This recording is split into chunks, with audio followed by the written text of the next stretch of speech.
Hello, Dan. It's book reading time once again. I got it around here somewhere. Yeah. The Princess Bride by S. Morgenstern, Chapter 1. No, that's not it. What we do have is Nine Princes and Amber, Chapter 2. It was about 8 o'clock when the cab deposited me on a random corner in the nearest town. I paid off the driver and walked for around 20 minutes. Then I stopped in a diner, found a booth and had juice, a couple of eggs, toast, bacon, and 3 cups of coffee. The bacon was too greasy. After giving breakfast a good hour, I started walking, found a clothing store, and waited till its 9:30 opening. I bought a pair of slacks, 3 sports shirts, a belt, some underwear, and a pair of shoes that fit. I also picked up a handkerchief, a wallet, and a pocket comb. Then I found a Greyhound station and boarded a bus for New York. No one tried to stop me. No one seemed to be looking for me.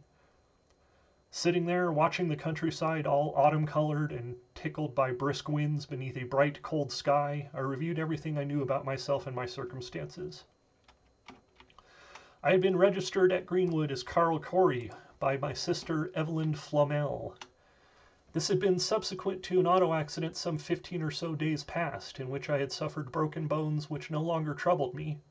I didn't remember Sister Evelyn. The Greenwood people had been instructed to keep me passive, were afraid of the law when I got loose, and threatened them with it. Okay. Someone was afraid of me for some reason. I'd play it for all it was worth. I forced my mind back to the accident, dwelled upon it till my head hurt. It was no accident. I had that impression, though I didn't know why. I would find out, and someone would pay. Very, very much would they pay. An anger, a terrible one, flared within the middle of my body. Anyone who tried to hurt me, to use me, did so at his own peril, and now he would receive his due, whoever he was, this one. I felt a strong desire to kill, to destroy whoever had been responsible, and I knew that it was not the first time in my life I had felt this thing, and I knew, too, that I had followed through on it in the past, more than once. I stared out the window, watching the dead leaves fall. When I hit the big city, the first thing I did was to get a shave and a haircut in the nearest clip joint, and the second was to change my shirt and undershirt in the men's room, because I can't stand hair down my back. The .32 automatic belonging to the nameless individual at Greenwood was in my right-hand jacket pocket. I suppose that if Greenwood or my sister wanted me picked up in a hurry, a Sullivan violation would come in handy, but I decided to hang on to it. They'd have to find me first, and I wanted a reason. I ate a quick lunch, rode subways and buses for an hour, then got a cab to take me out to the Westchester address of Evelyn, my nominal sister and hopeful jogger of memories. Before I arrived, I'd already decided on the tack I'd take. So when the door to the huge old place opened in response to my knock, about after a 30-second wait, I knew what I was going to say. I had thought about it as I'd walked up the long, winding, white gravel driveway, between the dark oaks and the bright maples, leaves crunching beneath my feet, and the wind cold on my fresh scraped neck with the raised collar of my jacket. The smell of my hair tonic mingled with a musty odor from the ropes of ivy that crowded all over the walls of that old brick place. There was no sense of familiarity. I didn't think I had ever been here before. I had knocked and there had come an echo. Then I jammed my hands in my pockets and waited. When the door opened, I had smiled and nodded toward the mole-flecked maid with a swarthy complexion and a Puerto Rican accent. "Yes," she said. "I'd like to see Mrs. Evelyn Flamel, please." "Who shall I say is calling?" "Her brother, Carl." "Oh, come in, please," she told me. I entered a hallway, the floor of mosaic of tiny salmon and turquoise tiles, the wall mahogany, a trough of big-leafed green things occupying a room divider to my left. From overhead, a cube of glass and enamel threw down a yellow light. The gal departed, and I sought around me for something familiar. Nothing. So I waited. Presently the maid returned, smiled, nodded, and said, "Please follow me. She will see you in the library." I followed, up 3 stairs and down a corridor past 2 closed doors. The third one to my left was open, and the maid indicated I should enter it. I did so, then paused on the threshold. Like all libraries, it was full of books.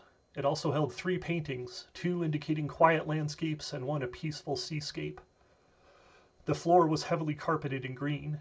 There was a big globe beside the big desk with Africa facing me and a wall-to-wall window behind it, 8 stepladders of glass. But none of these was the reason I'd paused. The woman behind the desk wore a wide-collared V-necked dress of blue-green, had long hair and low bangs, all of a cross between sunset clouds and the outer edge of a candle flame in an otherwise dark room, and natural I somehow knew, and her eyes behind glasses I didn't think she needed were as blue as Lake Erie at 3 o'clock on a cloudless summer afternoon, and the color of her compressed smile matched her hair. But none of these was the reason I'd paused. I knew her from somewhere, though I couldn't say where. I advanced, holding my own smile. "Hello," I said. "Sit down," said she, "please," indicating a high-backed, big-armed chair that bulged and was orange, of the kind that just tilted at the angle in which I loved to loaf.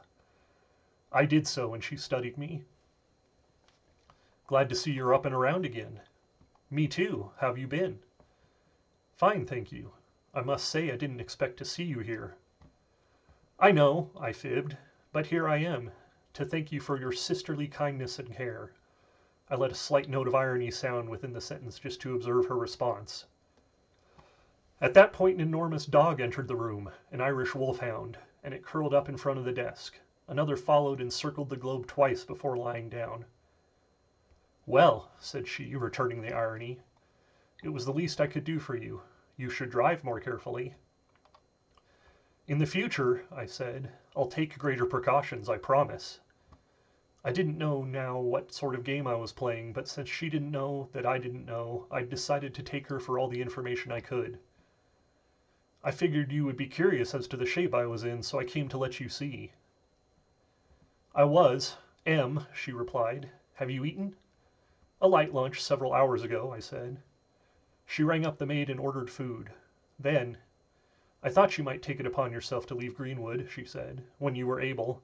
I didn't think it would be so soon, though, and I didn't think you'd come here." "I know," I said. "That's why I did." She offered me a cigarette and I took it, lit hers, lit mine. "You always were unpredictable," she finally told me. "While this has helped you off in the past, however, I wouldn't count on it now." "What do you mean?" I said. "The stakes are far too high for a bluff, and I think that's what you're trying, walking in here like this. I've always admired your courage, Corwin, but don't be a fool. You know the score." "Corwin?" File it away under Corey. "Maybe I don't," I said. "I've been asleep for a while, remember?"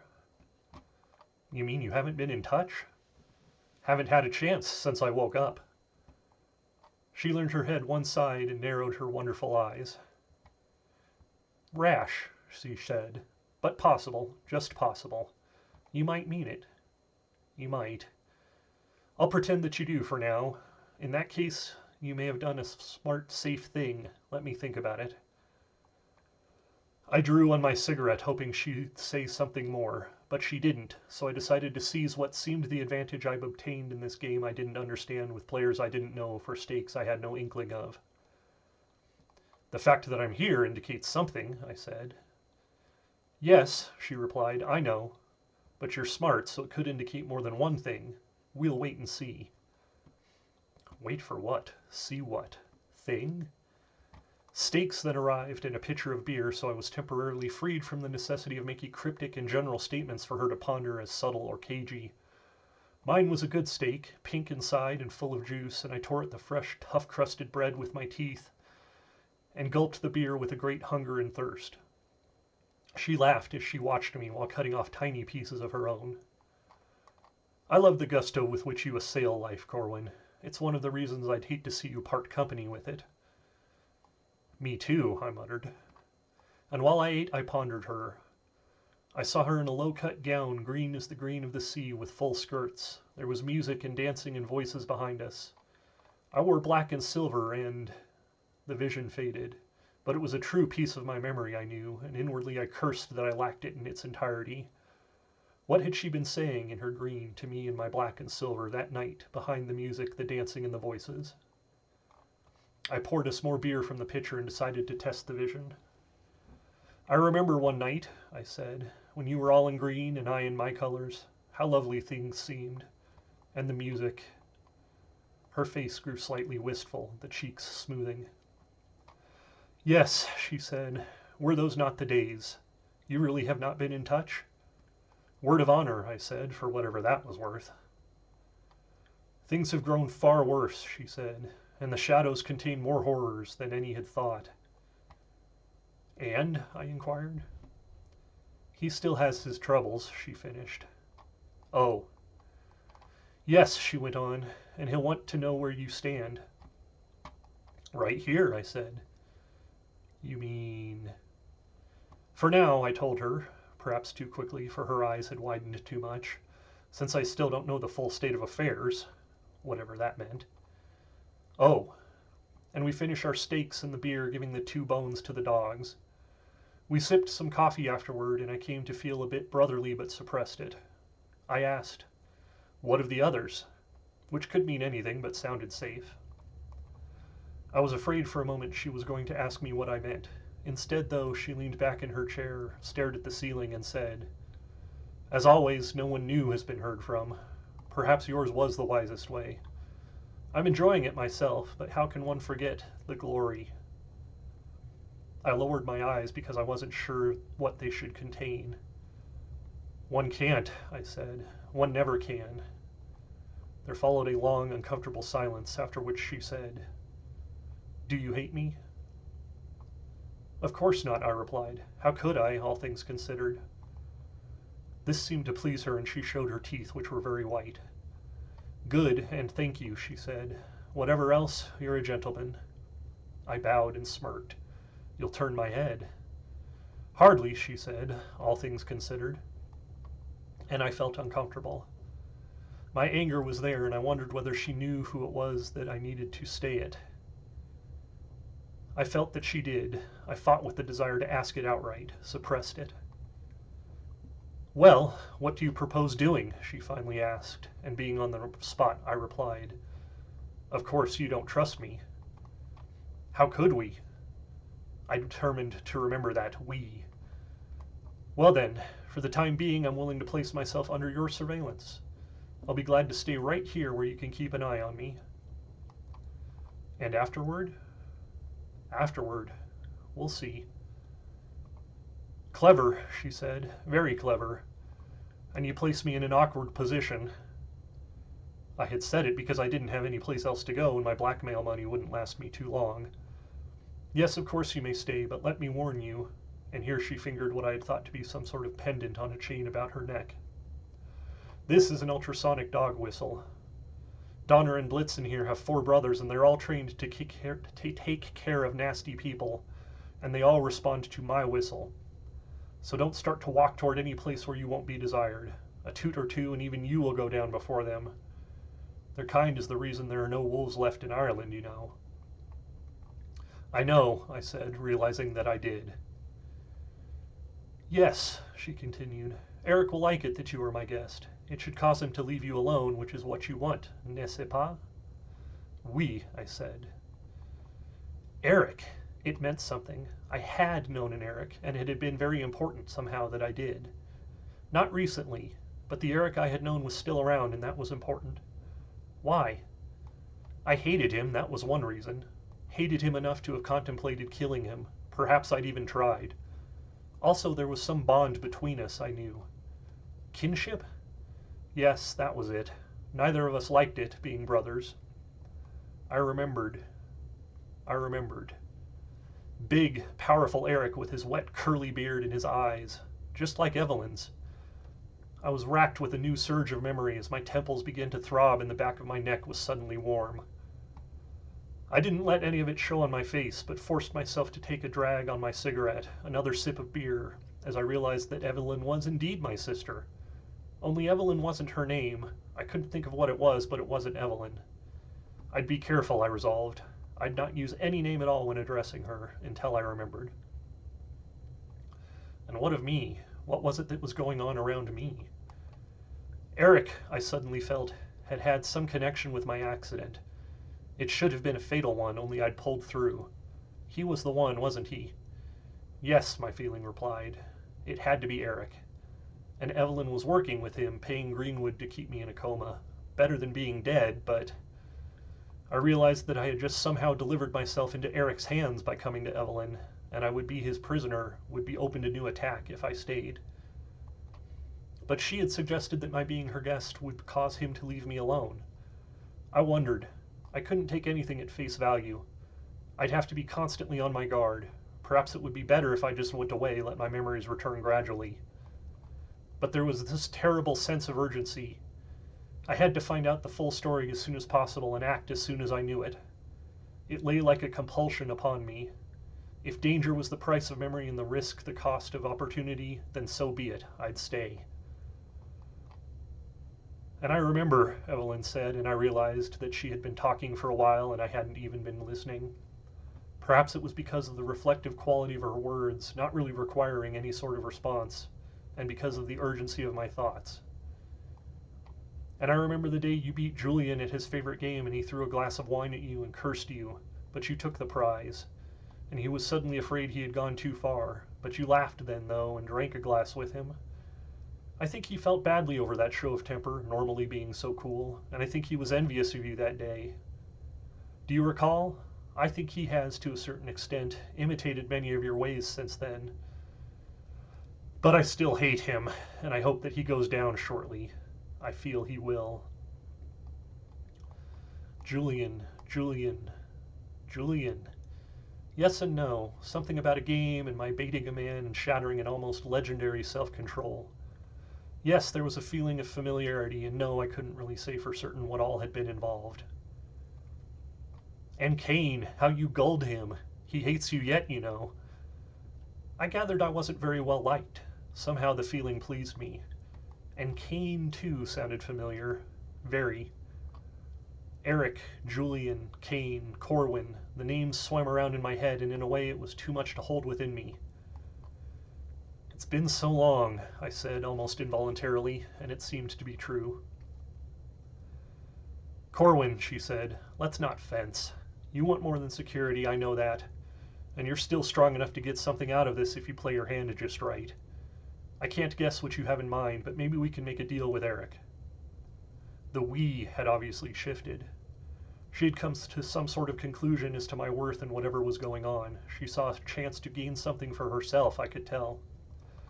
I smiled, just a little.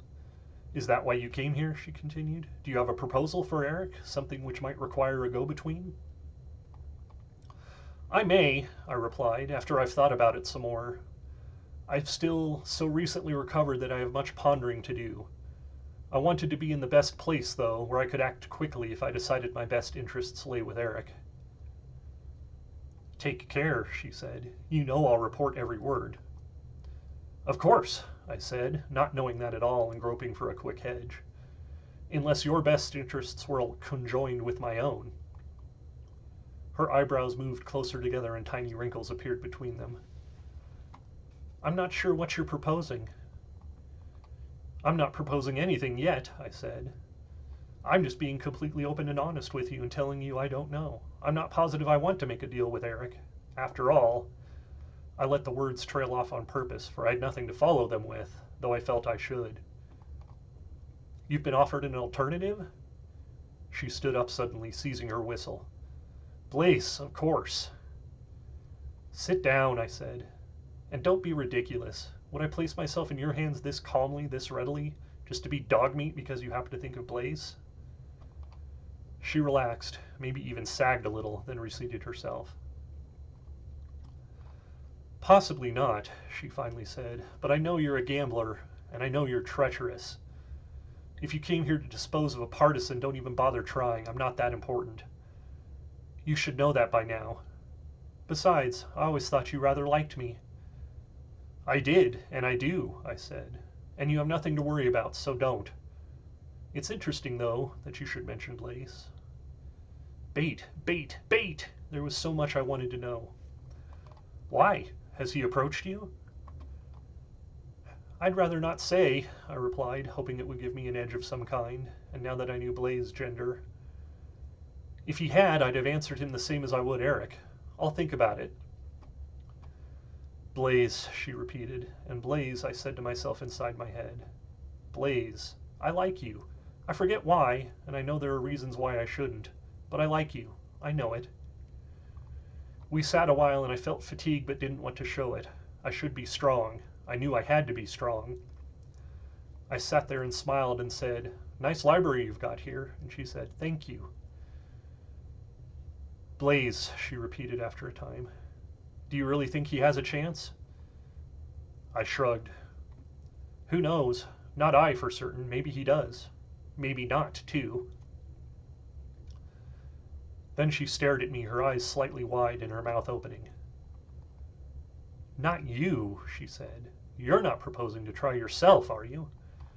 I laughed then, solely for purposes of countering her emotion. "Don't be silly," I said when I'd finished. "Me?" But as she said it, I knew she'd struck some chord, some deep buried thing which replied with a powerful, "Why not?" I was suddenly afraid. She seemed relieved, though, at my disavowal of whatever it was I was disavowing. She smiled then and indicated a built-in bar off to my left.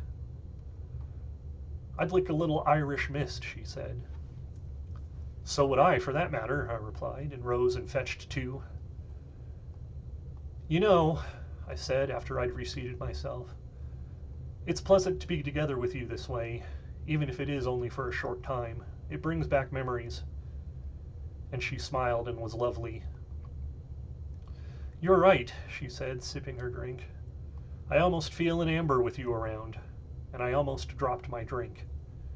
Amber! The word had sent a bolt of lightning down my spine. Then she began to cry, and I rose and put my arm around her shoulders to comfort her. "Don't cry, little girl, please don't. It makes me unhappy too." Amber! There was something there, something electrical and potent. "There will be good days once again," I said softly. "Do you really believe that?" she asked. "Yes," I said loudly. "Yes, I do." "You're crazy," she said. "Maybe that's why you were always my favorite brother, too. I can almost believe anything you say, even though I know you're crazy." Then she cried a little more and stopped. "Corwin," she said, "if you do make it, if by some wild and freakish chance out of shadow you should make it, will you remember your little sister Florimel?" "Yes," I said, knowing it to be her name. "Yes, I will remember you." "Thank you. I will tell Eric only the essentials, and mention Blaze not at all, nor my latest suspicions." "Thank you, Flora." "But I don't trust you worth a damn," she added. "Remember that, too." "That goes without saying." Then she summoned her maid to show me to a room, and I managed to undress, collapsed into the bed, and slept for 11 hours.